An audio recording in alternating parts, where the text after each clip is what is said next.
Jahmene, congratulations, welcome back Thank you very much. Swindon, and welcome back to where it all started. Yay! I mean, it's fantastic that you chose to launch your new album here.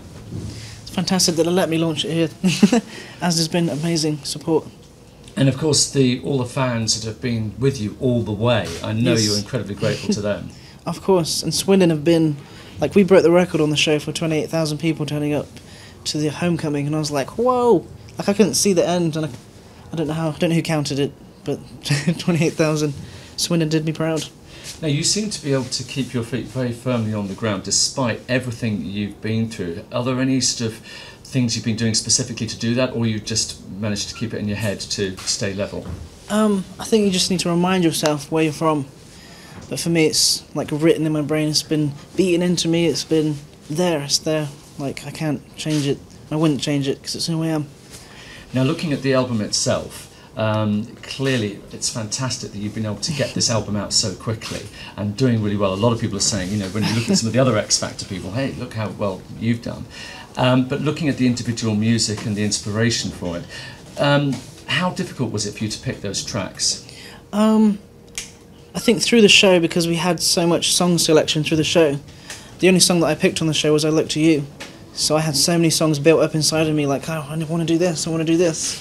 So I saved it for the album. I did do I Look to You on the show and The Greatest Love of All, and it's nice to relive that magic through a track. Now again, you talk about there, The Greatest Love of All, and Nicole there singing with you. You know, she called you Jahmazing. You related to her as like singing with my sister. I mean, how about the fact that she then agreed to do it with you on the album? I don't know why it wasn't surprising, but it was. I didn't expect to say yes or no. I didn't expect anything from her, but because she is such a close friend now, it was just like reliving that magic that was almost taken from us on the show with the microphone failure. But it was just like friends, like just jamming in the studio. And what about her involvement with your career now? You say you're still very good friends, which it's very evident you are. How's she helping you with your career at this stage? Because obviously you're reaching a fundamental stepping stone, aren't you? I think she's just helping me by just being there that's been through it. She's been through it herself, so she's being there as that person of experience, being there as that friend who can tell me, guide me, and I can listen because I know that she's speaking sense. But she knows what she's talking about. She's hilarious. Like, I went to Warhorse the other day, she got emotional through it, and she's like, oh, we should have went and seen The Lion King instead. But she's a funny one. Now, looking at some of the other tracks, Titanium is getting a lot of airplay at the moment, and that video is incredibly powerful. And for you, almost reliving that must have been quite emotional. The whole process has been quite draining emotionally, but this is why I wanted this platform in the first place, is to speak out about it. And when I look back at it, I almost cried watching it, but at the same time it was that major uplift of knowing that woman's going to be sitting down, or someone going through it is going to be sitting down watching it and saying, I'm strong enough to get up and leave, hopefully. That's now obviously a lot of this, it's all about your mum and you know, helping her. She's obviously heard the album. Which is her favourite track? Oh, you have to ask her. She probably changes with the week. She's very indecisive, so I have no idea. Do you have a favourite? Each, like, different ones connect with me differently. Like Stevie Wonder on Give Us This Day. It's my favourite, one of my favourites because Stevie Wonder's on it. But just personal ones, like I Look to You, because it was at my brother's funeral. His Eyes on the Sparrow, like the first song I ever recorded when I was 15. Like, they're all a part of me. They're not cheesy covers, they're a part of me.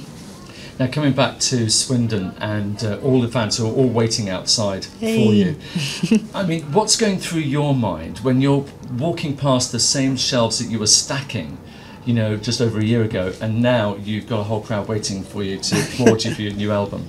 What's on my mind? Well, things might need to be fronted up and, like, put in place. I still have that thing where I need to tidy things up, but it's really surreal, and I've been really detached from everything. I've been in my own little bubble, so going back in that store with everyone queuing in Asda is going to be a bit surreal.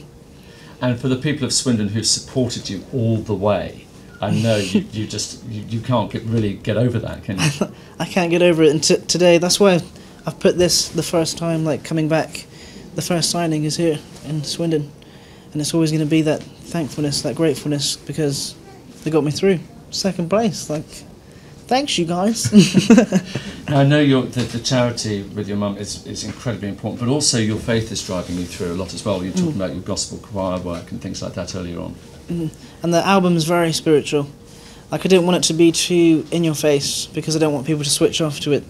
I think that's a good reason why it's covers, because if I was to make an album from scratch, gospel songs like Preachy Preachy, like no one's going to listen in England. So I think it's nice to have songs that people already know.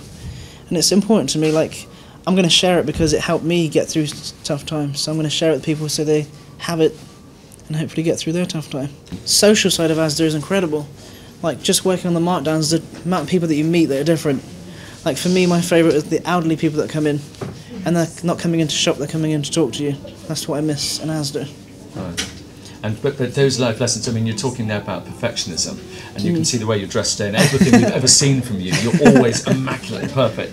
You know, is that something that's ingrained in you, or was that something you acquired while you were here? I think I've always been, because I used to wear suits to school and stuff, because my dad refused to buy the school uniform, because it was as expensive as a suit, so he used to force me to wear a suit to school, bow tie and a Bugs Bunny waistcoat.